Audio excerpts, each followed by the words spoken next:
Bravi Café. Sinds 10 jaar importeren wij deze. Het is een hobby van ons geworden.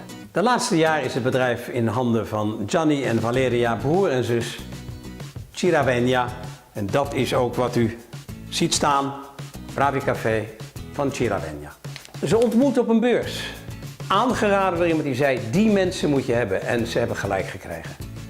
Hun manier van branden is prachtig. Het is zo Italiaans en zo mooi zacht en vol van smaak.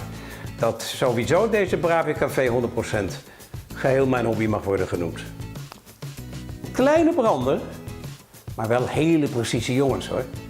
En zij zijn specialist in zachte smaken.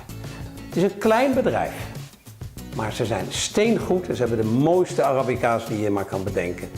Heerlijk van smaak. En die Arabica's die komen voornamelijk uit Brazilië, Honduras, Guatemala, San Salvador en Colombia.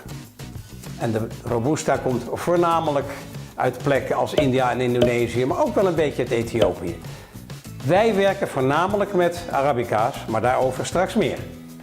Het toppertje van Gianni en Valeria is deze Bravi 100 zoals wij hem noemen. 100% Arabica uit de landen Brazilië, Honduras, Guatemala en Colombia. Vooral een Braziliaanse Santos uit het zuiden, maar ook uit Minas Gerais in het midden is er in bijgemengd.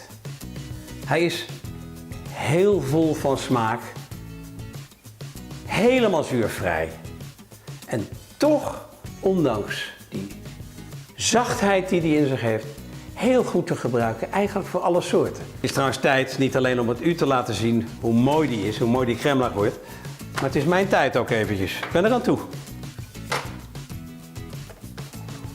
Kijk, dat crème is opstijgen. Voor een 100% Arabica toch echt bijzonder hoor.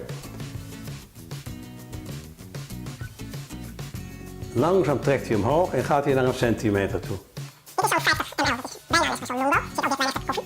Dat kan nog een centimeter meer. Maar waar het om gaat is nu...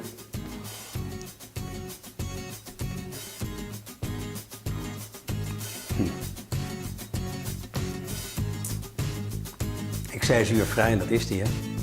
Heerlijk.